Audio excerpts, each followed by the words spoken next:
대한민국 감정유산. 아버지는 왜 아무 말도 하지 않았을까? 낡은 작업복 주머니에 남겨진 한 남자의 생애. 프롤로그.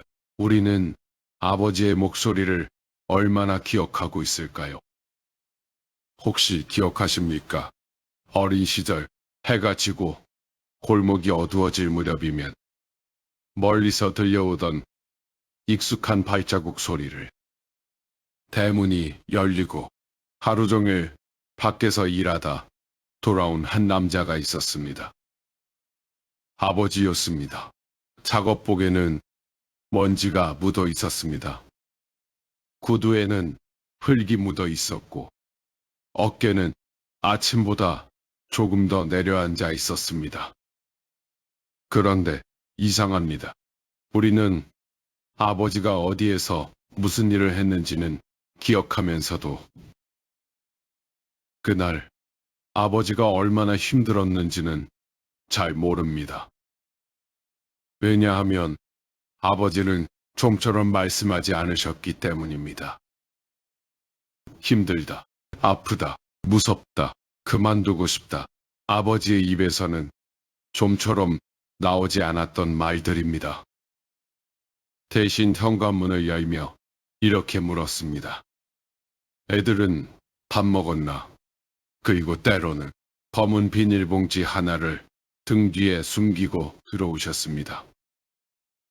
봉지 안에는 통닭 한 마리, 붕어빵 몇 개, 어쩌다 형편이 좋은 날이면 아이들이 좋아하던 과자 한 봉지가 들어 있었습니다. 아이들은 봉지만 바라보았습니다. 아버지는 그런 아이들을 바라보았습니다.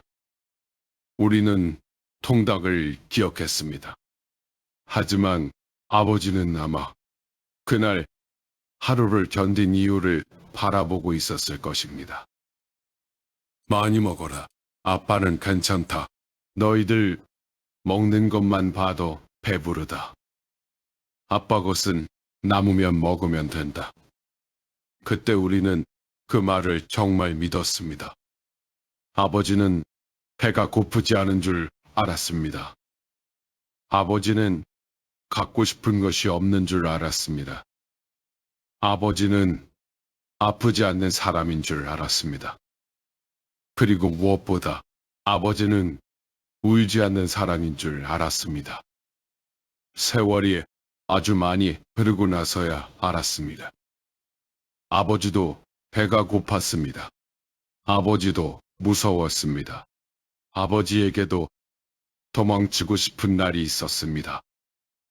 다만 돌아갈 곳이 없었습니다. 집으로 돌아가면 자신을 기다리는 사람들이 있었기 때문입니다. 제1장. 새벽마다 한 남자가 집을 나섰습니다.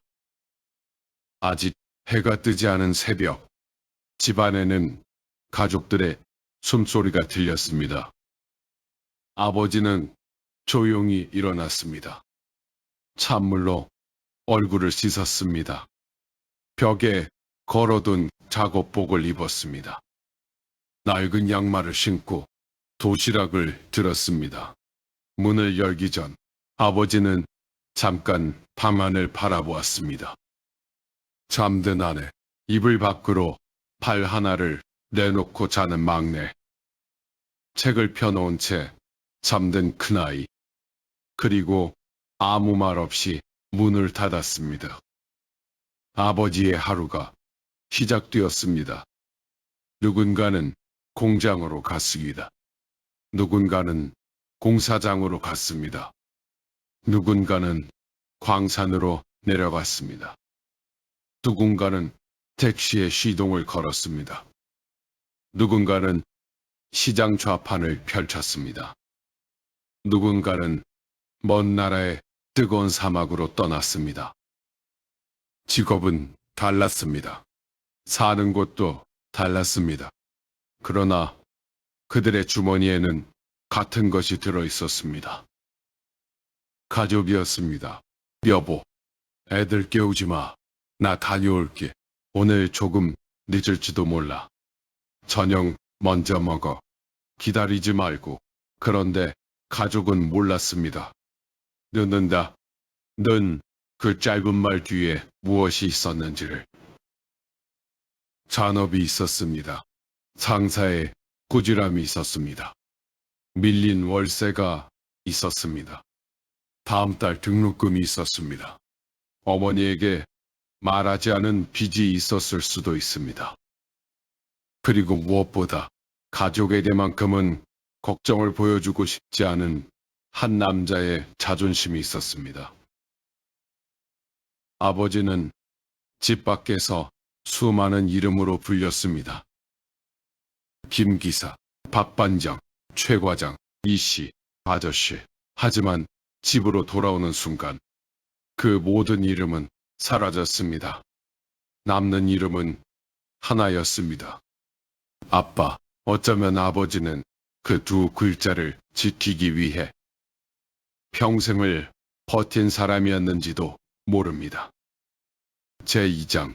월급 봉투는 왜 그렇게 얇았을까요? 월급날이었습니다. 아버지는 봉투 하나를 들고 집으로 돌아왔습니다. 봉투는 두껍지 않았습니다. 그런데 그 얇은 봉투 안에는 한 가족의 한 달이 들어 있었습니다. 쌀값, 연탄값, 아이들 학비, 전기요금, 밀린 외상값. 어머니는 돈을 하나씩 나누었습니다. 아버지는 옆에서 아무 말 없이 바라보았습니다. 다 나누고 나면 아버지 몫은 거의 남지 않았습니다. 아버지의 세 번째 목소리. 나는 됐다. 담배야 줄이면 되고 옷도 아직 입을 만하다. 애들 학비부터 내. 큰놈 책도 사줘야 한다며.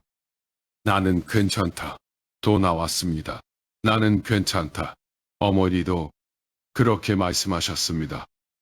아버지도 그렇게 말씀하셨습니다. 생각해보면 그 시대 부모님들이 가장 많이 했던 거짓말은 어쩌면 이것이었는지도 모릅니다. 나는 괜찮다. 괜찮지 않았습니다. 하지만 자식 앞에서는 괜찮아야 했습니다. 그렇게 대한민국의 수많은 가정이 두 사람의 선한 거짓말 위에서 버텼습니다. 어머니의 거짓말은 밥상에 있었고 아버지의 거짓말은 월급 봉투 안에 있었습니다. 제3장. 우리는 아버지의 등을 보고 자랐습니다. 아버지는 얼굴보다 등을 많이 보여준 사람이었습니다. 아침에는 출근하는 등을 보았습니다. 저녁에는 피곤하게 들어오는 등을 보았습니다.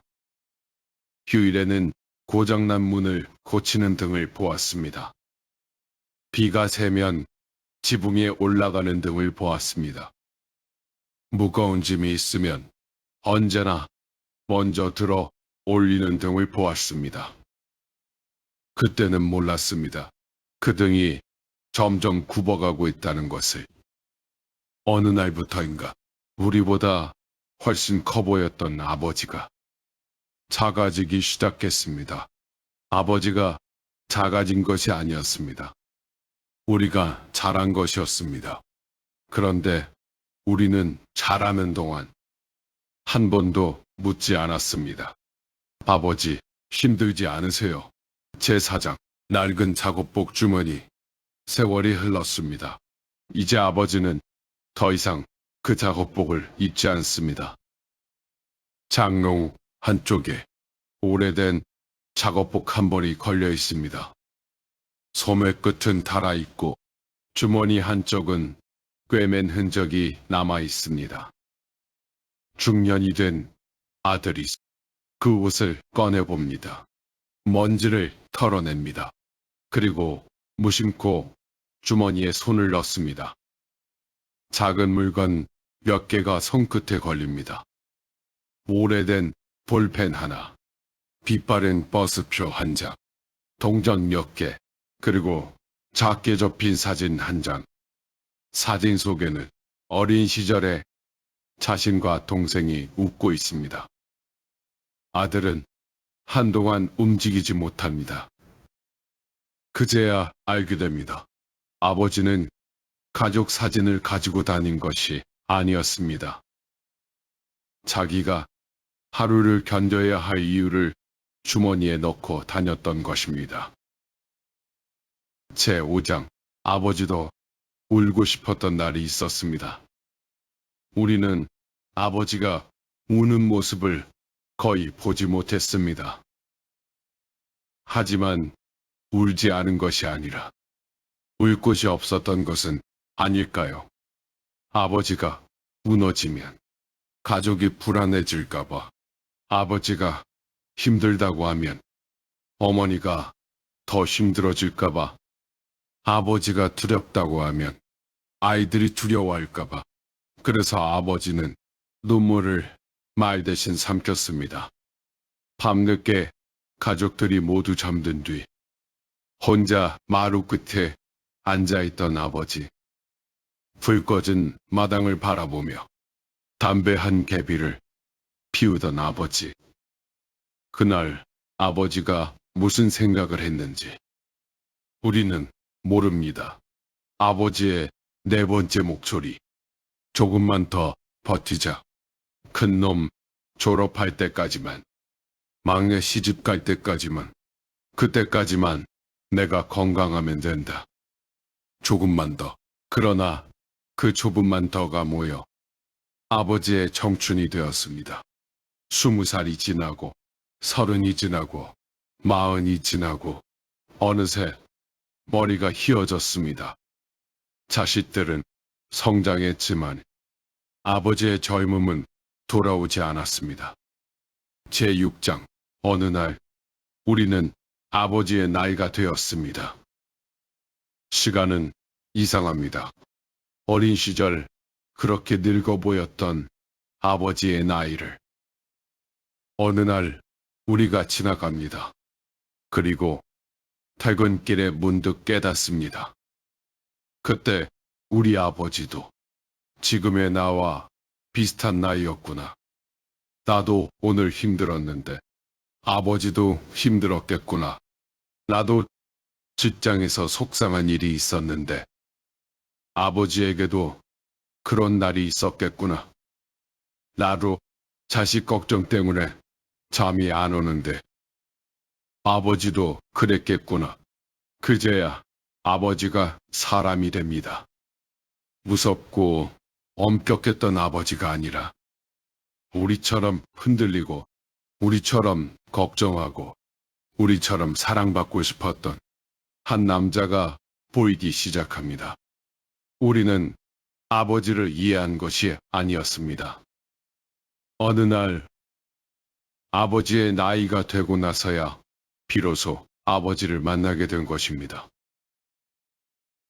에필로그. 이제야 묻습니다. 혹시 오늘 아버지의 얼굴이 떠오르셨습니까? 낡은 작업복을 입고 집을 나서던 모습. 월급 봉투를 어머니에게 건네던 손. 술 한 잔 드시고 늦게 돌아오던 밤. 말없이 텔레비전을 바라보던 뒷모습. 그리고 우리가 잠든 줄 알고 조용히 이불을 덮어주던 손. 우리는 아버지에게 참 많은 것을 받았습니다. 그런데 이상하게도 아버지에게 받은 사랑은 늦게 발견됩니다. 어머니의 사랑에는 말과 음식과 손길이 있었습니다. 아버지의 사랑에는 침묵이 많았습니다. 그래서 우리는 몰랐습니다. 그러나 침묵도 사랑의 언어였습니다. 아버지는 사랑한다고 말하는 대신 다음 날 다시 작업복을 입었습니다. 아버지는 보고 싶다고 말하는 대신 늦은 밤 우리의 방문을 한번 열어보았습니다. 아버지는 미안하다고 말하는 대신 월급날 작은 과자 봉지를 사들고 왔습니다. 그리고 그렇게 한 남자의 청춘이 지나갔습니다. 혹시 아버지가 아직 곁에 계신다면 오늘 한번 물어보면 어떨까요? 아버지, 그때 많이 힘드셨죠? 그리고 만약 이제는 대답을 들을 수 없다면 마음속으로 한번 말씀드려도 좋겠습니다. 아버지, 이제야 조금 알 것 같습니다. 너무 늦게 알아서 미안합니다. 그리고 고맙습니다. 당신이 아무 말 없이 버텨주었던 그 시간 위에서 우리가 여기까지 살아왔습니다. 대한민국 감정유산은 과거를 아름답게 포장하려는 기록이 아닙니다. 그 시대를 살아낸 평범한 사람들의 마음을 사라지기 전에 기억하려는 기록입니다. 어머니의 밥상도, 어머니의 쌈짓돈도, 아버지의 낡은 작업복도 결국 같은 말을 하고 있었습니다. 나는 괜찮다. 그러나 이제 우리는 압니다. 그분들도 괜찮지 않은 날이 많았다는 것을. 그럼에도 우리 앞에서는 괜찮은 사람이 되어 주었다는 것을. 그것이 그 시대 부모들이 우리에게 남겨준 가장 조용하고도 깊은 사랑이었습니다. 대한민국 감정유산. 우리는 물건을 기록하는 것이 아닙니다. 그 물건에 남아있는 사람의 마음을 기록합니다. 오늘의 감정유산은 아버지의 낡은 작업복이었습니다. 감사합니다.